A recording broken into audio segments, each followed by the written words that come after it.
noong ika-13 ng Marso, isang makabuluhang hakbang tungo sa isang mas inklusibo at pantay na lipunan ang isinagawa sa Begang National High School. Sa ilalim ng pamumuno ni Punong Lungsod City Jadia Turabing Hataman at sa pangunguna ng City Social Welfare and Development Office na pinamumunuan ni CSWD Honor Aina Asmara at City Persons with Disability Affairs Office na pinamumunuan naman ni Gemma Paculio, isinagawa ang programang Mimi Filmi.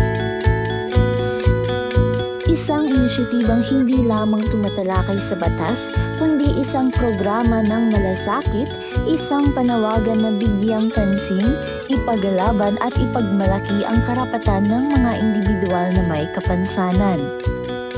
Higit sa lahat, ito ay isang hakbang upang tuldukan ang diskriminasyon at gawing normal ang pagtanggap sa lahat ng sektor ng lipunan, anuman ang kanilang kalagayan. Dinaluhan ito ng 100 junior high school students kasama ang mga guro at kawani ng paaralan. Sa kanilang mga mata ay mababanaag ang kasabikan at dedikasyon na matuto. Hindi lamang isang karaniwang talakayan ang kanilang natunghayan, kundi isang mensaheng maaaring bumago sa kanilang pananaw sa buhay, ang pagrespeto at pantay na pagtrato sa lahat. So, kayo ngayon, yung mga nandito, magiging advocates kayo ng Mimi Filmi. Yes. First time ito na mangyayari, outside na, estudyante na. Kayo yung magiging modelo kung paano i-handle ang mga PWD or persons with disability. Actually, hindi ako nagpapatawag ng PWD ako. No, I'm not. Ang tawag po sa akin is persons with determination. Yun po yung dapat na at karapat-dapat na itawag sa mga taong kagaya namin. Okay? Kasi, masakit kasi pag sabihin na, ay, disability. So, hanggang dito ka lang. But no, for more than that, mas marami pa kaming magagawa kesa sa mga walang kapansanan. Hindi ko naman ina-underestimate yung walang kapansanan, but definitely tatanggalin natin yung quote na hanggang dito lang ang PWD, okay? Yun nga. So, ang Begang National High School ang napili po na kauna-unahang inilabas ang Mimi Filmi. Mimi, maging ako muna kayo nang mas maramdaman nyo kung sino si PWD. Okay? Hindi lang kayo uupo ngayon sa chairs ninyo. May gagawin kayo. Diba? Hindi boring to. Pag-explore kayo. Kasi alam ko, lahat naman tayo bully, diba? Oh, normal. High school, normal. Kahit ako may kapansanan, bully din ako. Pero alam ko hanggang saan lang pwedeng mang-bully. Okay? Ang CSWD, ang City Mayor's Office, ang CIO at saka ang SNED ngayon at ang PDAW ngayon ay tuturuan kayo kung paano i-handle ng tama ang PWD at ano talaga at sino si PWD, okay? So tuturuan at lelekturan tayo sandali ni Sir Rex with regards sa karapatan at ano dapat ang meron ang school para sa atin, okay?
my respect to the people with persons with disability. It is indeed so amazing after experiencing the activity conducted by the PDAO this afternoon. It's not an easy thing to be one like them. I have had the experience this afternoon, and it's quite a fit for a so-called normal person like me. Now, I have my deepest respect for people of such, and I would say they are more able than we are. Thank you, Ma'am Chema. Congratulations for coming to Bekang National High School for the first round of the Be Me, Feel Me program.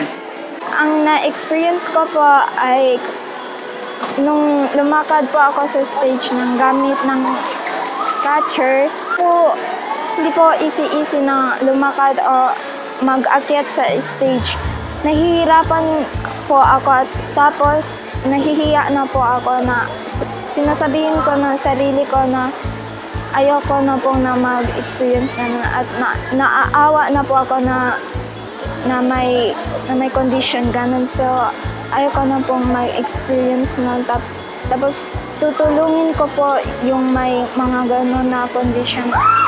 Sana maraming mag-respect sa kanya or tumulong sa sino man may condition.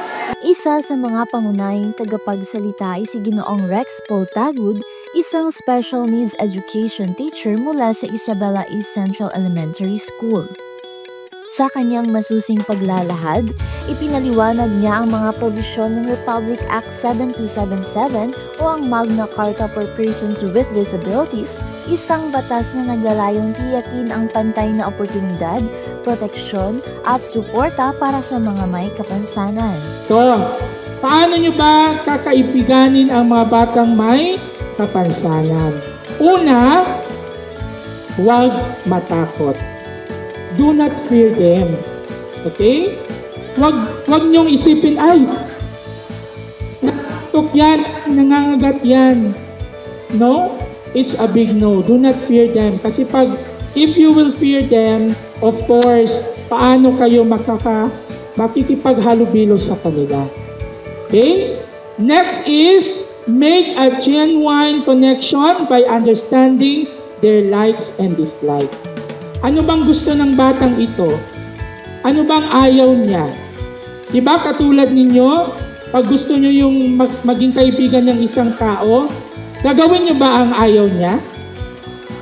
Definitely. At same lang din sa mga batang may kapansanan. Okay, next. Practice patience and understanding on their difficulty or disability. Yan talaga. Kailangan meron tayong mahabang pasensya at intindihin natin yung kapansanan niya. Halimbawa, ay itong bata pala ay may intellectual disability kaya nahihirapan siyang intindihin ang lesson. So dapat nyo ba siyang pagalitan? Dapat nyo ba siyang ibuli? Anong gagawin ninyo? You are going to help. Paano nyo siya matutulungan? Paano nyo siya matutulungan sa lessons ninyo? Ha? Communicate with them properly or studying together. Yes, study together. Yan, pwede yan, magaling. Palakpakan natin. Okay. So yun. So tawagin ninyo, halika. Tulungan kita. Ano bang mahirap dyan sa'yo? So ganyan ang dapat ninyong gawin. Okay, next. Practice patience, respect their individual needs and preferences. Kung ayaw nila sa ganito, huwag niyong pilitin. Okay? So, gusto nila ito, okay. Ibigay natin. Now, next. Ask if assistance is needed rather than assuming it is. Katulad ng sinabi ni Ma'am Gemma, huwag tayong maging assuming na nakita natin na nagganyan tapos, ay, tulungan na kita. Not do that. Kasi sabi nga ni Ma'am Gemma, may mga tao na ayaw magpatulong even though meron silang disability. You need to ask. Kailangan niyo po ba ng tulong? Ganon. Okay. Use a normal tone of voice. If the person cannot hear or understand, he or she will let you know. Raising your voice causes more confusion. Totoo yan. Especially sa mga batang hindi nakakarinig. Hindi nyo alam, hindi siya nakakarinig, tapos sigaw kayo ng sigaw? Do you think magkakaintindihan kayo? Hindi. So definitely not. Dapat alamin nyo muna ay hindi pala siya nakakarinig. Okay? And then, if you do not understand what the person with disability is saying, you should say so. This will be appreciated. Ask the person to repeat or use an alternative phrase if necessary. Yan. Kung hindi mo naintindihan, kasi may mga batang hindi klaro yung pagsasalita, so you need to ask them again, politely, and sabihin nyo, pwede bang sabihin mo ulit? Or give clues para maintindihan ninyo ano yung sinasabi niya. Or pwedeng sa action. Okay? Kung halimbawa, sabi niya, gusto mo bang uminom ng tubig pero hindi siya nakakarinig? So, you should sign.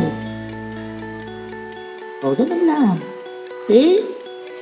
Inom lang. Okay, so, maintindihan niyo na yan kayo. Okay, next. When talking with person who has a mental disability, ito na, yung mga batang mahina yung kanilang IQ, intellectual quotient, speak simply, not loudly. Remember that simple language is not childish language. So wag kayong gumamit ng mahirap na salita. One word is kapag yung mga batang may intellectual disability. So halimbawa, alam nyo na yung batang may intellectual, mahina yung intellectual quotient niya. Tapos inutusan nyo pa, kunin mo yung libro, yung lapis, nasa loob ng drawer, tapos ibigay mo sa principal, balik ka sa akin. So that is, ang magagawa lang yung kunin lang yung lapis. Okay? So, kailangan, we need to know, no? Yung kahinaan ng bata, kung ano yung problem niya. Especially sa may mga intellectual disability, we need to give instructions simple at hindi marami.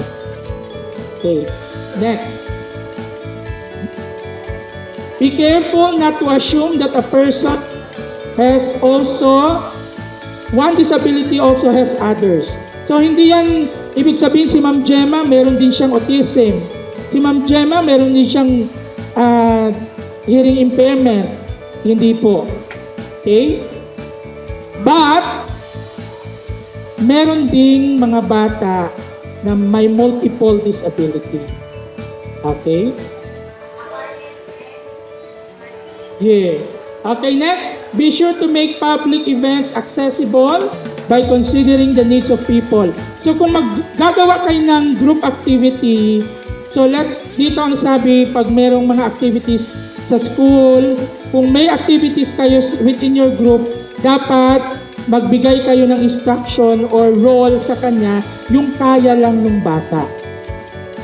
Diba? Mostly meron kayong mga group activity, meron ba? Okay, kung nakita nyo na mahihirapan o nahihirapan yung kaklase niyo o yung member ninyo, bigyan nyo siya ng role, yung kaya niya lang. Ang importante, meron siyang nagawa sa grupo ninyo. Pwede ba yon? Yes, of course, sila lang. Dito wala. Pwede ba yon? Pwede. Okay. Meron pa ba? Okay, sige. Let's watch now the video of Ian. Please understand and internalize the video. Tingnan natin kung ano yung moral lesson ng video. Please.